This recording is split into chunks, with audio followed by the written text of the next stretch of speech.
GeM TV நேயர்கள் அனைவருக்கும் வணக்கம். ரொம்ப நாளாவே பார்த்தீங்கன்னா, இந்த ட்ரம்ப் அவர பத்தி பேசிக்கிட்டே இருக்க வேண்டியதா இருக்கு. ஏன்னா, அவ்வளோ விஷயங்கள அவர் வந்து பண்ணிக்கிட்டே இருக்காரு. திடீர்னு ஏதாவது ஒரு விஷயங்கள் வந்து நெறைய பண்ணிக்கிட்டே இருக்காரு. திடீர்னு அவருக்கு ஏதோ எப்போ தோணுதோ தெரியல. அந்த வடிவேல் ஜோக்ல ஒண்ணு வரும்ல, இந்த மாரி உட்காந்துருக்கும்போது திடீர்னு என் மூளையில யோசிச்சேன்ப்பா அப்படிங்கிற மாரி சொல்லுவார்ல. அந்த மாரி தான் இவருக்கு எப்போ பார்த்தாலும் ஏதாவது ஒண்ணு தோணிக்கிட்டே இருக்கு. தூங்கும்போது டக்குன்னு ஏதாவது யோசிச்சாருன்னா, நல்லா இருக்கே, இது நல்லா இருக்கே அப்படின்னு சொல்லி அத போடுறாரு. இந்த மாரி தான் வந்து பண்ணிட்டு இருக்காரு. இப்போ சரி ஓகே, நம்ம அதாவது ரஷ்யா கிட்ட என்ன வாங்குறோம், நம்ம கிட்ட தான் வந்து டாக்ஸ் போடுறாரு. இல்ல பிரேசில்கிட்ட தான் போடுறாரு, இல்ல மத்த நாடுகள் சைனா மேல தான் இந்த மாரி ஒரு எதிரியா இருக்கக்கூடிய நாடுகள்ட்ட தான் போட்டிருக்காரு அப்படின்னு பார்த்தா, ரொம்ப ரொம்ப நெருங்கிய நண்பனா இருக்கக்கூடிய கனடா மேலேயே திரும்ப டாக்ஸ் வந்து போட்டிருக்காரு. ஆல்ரெடி பார்த்தீங்கன்னா ஒரு 35% டாக்ஸ் இருக்குது கனடா மேல. ஆனா இருந்தாலும் மேலும் ஒரு 10% டாக்ஸ் வந்து அதிகமா போட்டிருக்காரு. சரி, இவரு காரணம் எல்லாம் போட்டிருக்க மாட்டார்ல, ஏதோ ஒரு காரணம் இருக்கும்ல, சின்னதா ஏதோ ஒரு காரணம் இருக்கும்ல. அந்த காரணம் தான் கேட்கும்போதே ஒரு மாரி சிரிப்பா இருக்கு, ஒரு ஹைலைட்டா இருக்குது. அது என்ன அப்படிங்கிறது எல்லாமே இந்த வீடியோல நம்ம பார்க்கலாம். ஃபர்ஸ்ட் கனடா நாடு இருக்குல்ல, இந்த நாடு வந்து அமெரிக்காவுக்கு ஒரு முக்கியமான தேவையா இருக்கு. ரொம்ப பெரிய நட்பு நாடாவும் இருக்கு. நிறைய விஷயங்கள் வந்து நமக்குள்ள இந்த பிரச்சனை வராதுப்பா, நம்ம என்ன ஒட்டுக்காவே இருக்கலாம் அப்படிங்கிற மாதிரி நிறைய விஷயங்கள் வந்து அங்கே இருக்குது. இப்போ ராணுவ தளங்களாக இருக்கட்டும், பொருளாதார ரீதியாக இருக்கட்டும், நிறைய வியாபார விஷயங்களாக இருக்கட்டும், எல்லாமே வந்து கலந்துருக்கு. அதாவது இப்போ கனடா இல்லை அப்படின்னா தனித்து வந்து அமெரிக்காங்களாம் இருக்கவே முடியாது, அந்த அளவுக்கு இருக்குது. அதே மாதிரியே வந்து கனடாவுமே இருக்குது. கனடா வந்து அமெரிக்கா இந்த விஷயங்கள்லாம் இல்லை அப்படின்னா கனடானாலுமே வந்து தனித்தே வந்து இந்த மாதிரி விஷயங்கள்லாம் வந்து பண்ண முடியாது அப்படிங்கிற விஷயம்லாம் இருக்குது. இருந்துமே வந்து இந்த மாதிரி பரவாயில்ல, எனக்கு என்னன்னாலும் பரவாயில்ல, நான் வந்து உன் மேல் டேக்ஸ் போடுவேன் அப்படிங்கிறது போட்டிருக்காரு. இப்போ வந்து அமெரிக்காவுக்கு வந்து கனடா எந்த அளவுக்கு ரொம்ப முக்கியம் அப்படின்னு பார்த்தீங்கன்னா, ஆட்டோமொபைல் உதிரி பாகங்கள்லாம் இருக்குல்ல, ஸோ இது எல்லாமே வந்து அமெரிக்காவுக்கு வந்து ஜஸ்ட் இன் டைம் அப்படிங்கிற ஒரு நிறுவனம் வந்து இருக்குது. அவங்க மூலியமாக தான் அவங்க தான் வந்து இந்த உதிரி பாகங்கள் எல்லாமே வந்து அவங்க நாட்டுக்கு கொண்டு போய் தயாரிக்கிறாங்க. இப்போ நீங்கள் வந்து காராக இருக்கட்டும், இல்லை காரோட இன்ஜினாக இருக்கட்டும், இது எல்லா வேலைகளையுமே வந்து இப்போ நீங்கள் இது வந்து ஒரு ரெடி பண்ணணும், இல்லை இதோட உதிரி பாகங்கள்லாம் இருக்கும், அதை எல்லாமே அசம்பிள் பண்ணுறது மட்டும்தான் அமெரிக்காவில். மற்றது எல்லாமே வர்றது எல்லாமே வந்து எங்கேருந்து அப்படின்னு பார்த்தீங்கன்னா கனடாலேருந்து தான் வருது. அங்கேயே அமெரிக்காவில் இருக்கக்கூடிய நிறைய நிறுவனங்கள் கூட இப்போ ஒரு சில நிறுவனங்கள்லாம் வந்து இந்த மாதிரி பண்ணுறாங்க. மீதி இருக்கக்கூடிய நிறுவனங்கள்லாம் என்ன பண்ணுறாங்க அப்படின்னு பார்த்தீங்கன்னா, உதிரி பாகங்களை இங்கிருந்து கனடாவுக்கு அனுப்பி அங்கே அசம்பிள் செஞ்சு திரும்ப இவங்க எடுத்துக்கிறாங்க. அதாவது என்னதான் இது இந்த ஆட்டோமொபைல்ஸ் சார்ந்து இருக்கக்கூடிய அந்த இன்ஜின்லேருந்து காருடைய மற்ற எல்லா உதிரி பாகங்கள் வரையும் எல்லாமே வந்து கனடாலேருந்து தான் வந்து வந்துட்டு இருக்கு. அதே மாதிரி நிறைய பொருளாதார ரீதியாகவும் இது ஏதாவது ஒன்று தடைப்பட்டுச்சுன்னா கண்டிப்பாக மிகப்பெரிய அடி விழுகிறதுக்கான வாய்ப்புகளும் இருக்குது.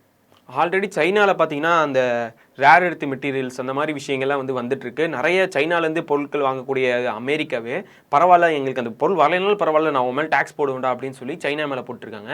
இப்போ அதே மாதிரி ரொம்ப நட்பு நாடாக இருக்கக்கூடிய கனடா மேலேயும் நான் வந்து டேக்ஸ் போடுவேன், நீ இப்படி பண்ணிட்டே நான் வந்து டேக்ஸ் போடுவேன் அப்படிங்கிற மாதிரி வந்து சொல்லியிருக்காரு. அப்படி என்ன தான் பண்ணியிருக்காரு அப்படிங்கிறத வந்து நம்ம கீழே வந்து பார்க்கலாம். அதுக்கு முன்னாடி வந்து இந்த கார் பாகங்கள்லாம் இருக்குல்ல, இந்த உதிரி பாகங்கள்லாம் இருக்குல்ல, இது எல்லாமே வந்து உதிரி பாகங்கள் வந்து இங்கிருந்து அமெரிக்காவுக்கு போய் அங்கே அவங்க செஞ்சு தான் அசம்பிள் மட்டும் தான் அங்கே பண்ணுறாங்க அப்படின்னு சொல்லியிருந்தேன் இல்லையா. ஸோ இந்த மாதிரி பண்ணுற விஷயங்கள் மட்டும் இல்லாமல் ராணுவ ரீதியாக இருக்கட்டும், இல்லை வேறு ஏதாவது இந்த ராணுவ தளத்தில் யூஸ் பண்ணக்கூடிய எக்யூப்மெண்ட்ஸாக இருக்கட்டும், அவங்க இந்த கன்ஸ் இந்த மாதிரி விஷயங்கள் எல்லாமே வந்து கனடாலேருந்தும் அமெரிக்காவுக்கு வந்து அங்கே வந்து உருவாக்கிட்டு இருக்காங்க. ஸோ இது எப்படின்னா ரெண்டு பேருமே ஒரு பார்ட்னர்ஷிப் மாதிரி தான் வந்து ஒர்க் பண்ணிருக்காங்க. இவருக்கு எதாவது அடிபட்டுச்சுன்னா இங்கே இதாகும், இங்கே எதாவது அடிபட்டுச்சுன்னா இங்கே இதாகும் அப்படின்னு இருக்குது. ஸோ இந்த வரி போடுற பிரச்சனைனால இந்த ஆட்டோமொபைலில் ஏதாவது ஒரு சின்னதாக கொஞ்சம் தாமதமானா கூட அந்த ஆட்டோமொபைல் பற்றின அந்த பொருளாதார ரீதியாக இருக்கக்கூடிய எல்லாமே வந்து ரொம்பவே சரிவு ஏற்பட்டுரும் அமெரிக்காவில். இப்போ கனடாவில் பார்த்தீங்கன்னா ஒன்டேரியோ அப்படிங்கிற ஒரு ஏரியா ஒன்று இருக்குது. அங்கே வந்து ஒரு ஆட் ஒன்று ரிலீஸ் ஆகுது. அந்த ஆட் என்ன பேசியிருக்காங்க, என்னெல்லாம் பண்ணியிருக்காங்க அப்படின்னு பார்த்தீங்கன்னா, அமெரிக்காவோடைய முன்னாள் அதிபர் இருப்பார்ல ரொனால்ட் ரீகன், அவர் வந்து சில வரிகளை பற்றி சில விஷயங்கள்லாம் வந்து பேசியிருக்காரு. அதாவது என்னென்னா, வரியை வாங்கிட்டு இருக்கோம், சரி வரியை வாங்குகிறோம், இந்த மாதிரிலாம் ஆகும்போது நமக்கே அது ஆபத்தாக முடியறதுக்கான வாய்ப்புகள் அதிகமாக இருக்குது அப்படிங்கிற மாதிரி சில வழிகள்லாம் வந்து இப்போது ட்ரம்ப் பண்ணிட்டு இருக்கிற விஷயங்களுக்கு அப்படியே ஆப்போசிட்டாக இருக்கிற மாதிரி நிறைய விஷயங்கள் வந்து அவர் பேசியிருக்காரு. அந்த வேர்ட்ஸ் எல்லாம் சேர்ந்த மாதிரி அந்த விளம்பரத்தில் வந்து இருக்குது. அவர் சொன்னதை வந்து அதாவது ட்ரம்ப்பை அடிக்கிற மாதிரி வந்து விளம்பரம் வந்து அது இருந்திருக்குது. அதுக்கு ட்ரம்ப் என்ன ரியாக்ட் பண்ணியிருக்காரு அப்படின்னு பார்த்தீங்கன்னா, என்னடா என்ன இது பண்ணுற மாதிரியே வந்து ஆடு நீ விட்ற, என் கூட இருந்துட்டு நீ இதெல்லாம் பண்ணுறியா அப்படிங்கிற மாதிரி ஒரு கடுப்பாகி என்ன சொல்லியிருக்காரு அப்படின்னு பார்த்தீங்கன்னா, இந்த விளம்பரத்தை உடனே நிப்பாட்ட சொல்லியிருக்காரு. ஆனால் இதை வந்து கனடாவில் வந்து அந்தளவுக்கு எதுவும் கண்டுக்கல, யாருமே கண்டுக்கல. இந்த விளம்பரம் வந்து அப்படி வந்துட்டே தான் இருந்திருக்கு, இந்த ஆடு வந்து போட்டே தான் இருந்திருக்காங்க. இதில் கடுப்பான ட்ரம்ப் என்ன பண்ணியிருக்காரு அப்படின்னு பார்த்தீங்கன்னா, ஆல்ரெடி உங்களுக்கு 35% வந்து டேக்ஸ் இருக்குது, இருந்தாலும் பரவாயில்ல, நான் உன் மேலே டேக்ஸ் ஒரு 10% போடுவேன்டா, நீ என் க்ளோஸ் ஃப்ரெண்டாக இருந்தாலும் பரவாயில்லடா, நான் வந்து போடுவேன், நீ என்னையவே வந்து திருப்பி வந்து பேசுறியா, நான் பண்ணுறது வந்து நானே நிறைய டேக்ஸ் அது இதுன்னு ஏதாவது ரூல்ஸ் போட்டு எப்படியாவது அடுத்த வருஷம் ஆட்சியை பிடிச்சிட முடியாதா அப்படிங்கிற மாதிரி நான் யோசிச்சுட்டு இருந்தா, நீ எனக்கு மேலே இது பண்ணுறியா அப்படிங்கிற மாதிரி யோசிச்சு நான் போடுவேன்டா ஓ மேலே டேக்ஸ் அப்படின்னு சொல்லி 10% வந்து போட்டிருக்காரு. ட்ரம்ப் வந்து எந்த நேரத்தில் எப்படி யோசிப்பாரு அப்படிங்கிறது வந்து யாருக்குமே தெரியாமல் இருக்கும். ஏன்னா இதனால வந்து இவர் ஒரு விளையாட்டுத்தனமாக நம்ம இவரை வந்து பேசினாலுமே அங்கே இருக்கக்கூடிய மக்களுக்குமே சரி, இல்லை அங்கே உள்ளே இருக்கக்கூடிய எல்லாத்துக்குமே வந்து ஒரு மிகப்பெரிய ஆபத்துன்னு உருவாயிட்டு இருக்கு அப்படின்னு வந்து சொல்லலாம். அவருக்கு அங்கே அந்த அமெரிக்கா நாட்டுக்கு மட்டும்தான் இருக்குது அப்படின்னு கேட்டிங்கன்னா அப்படி மட்டும் இல்லை.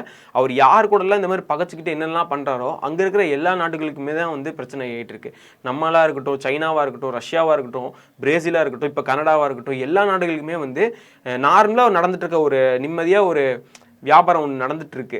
இப்போ திடீர்னு இவர் இதை டேக்ஸ் போடுறது, இல்லை இதை நான் வாங்க மாட்டேன் அப்படி இப்படின்னு ஏதாவது ஒன்று சொல்கிறதுனால அங்கே இருக்கிற வியாபாரங்கள் வந்து பாதிக்க ஆரம்பிக்கும். ஒரு வியாபாரம் ஒன்று பாதிக்க ஆரம்பித்தாலே விலையேற்றம் அதிகமாகவும் உள்ள நாட்டுக்குள்ளே நிறைய பிரச்சனைகள் உருவாக சான்ஸ் அதிகமாக இருக்குது. ஸோ அந்த மாதிரி தான் நம்ம நாட்டுகளுமே உருவாகிறதுக்கு அதிகமாக இருக்குது. ப்ரீவியஸ் வீடியோஸ்லேயும் நம்ம அதை பற்றி பேசியிருப்போம். என்னென்ன ஆகப்போகுது, இதனால் வந்து ஜென்சி பிரச்சனை போராட்டம் நடக்கிறதுக்கான வாய்ப்புகள் இருக்குது. இந்த மாதிரிலாம் பிரச்சனைகள் நிறைய இருக்குது. ஸோ இவர் வந்து இப்போ கடைசியாக இந்த 10 மாதத்தில் வந்து என்னென்ன பண்ணியிருக்காரு அப்படின்னு பார்த்தாலே வந்து ஒரு மாதிரி என்னடா இவ்வளோ பண்ணி வச்சிருக்காரு அப்படிங்கிற மாதிரி தான் இருக்குது. ஸோ இதை பற்றி நீங்கள் என்ன நினைக்கிறீங்க அப்படிங்கிறது எல்லாமே கீழே வந்து கமெண்ட்ஸில் சொல்லுங்கள்.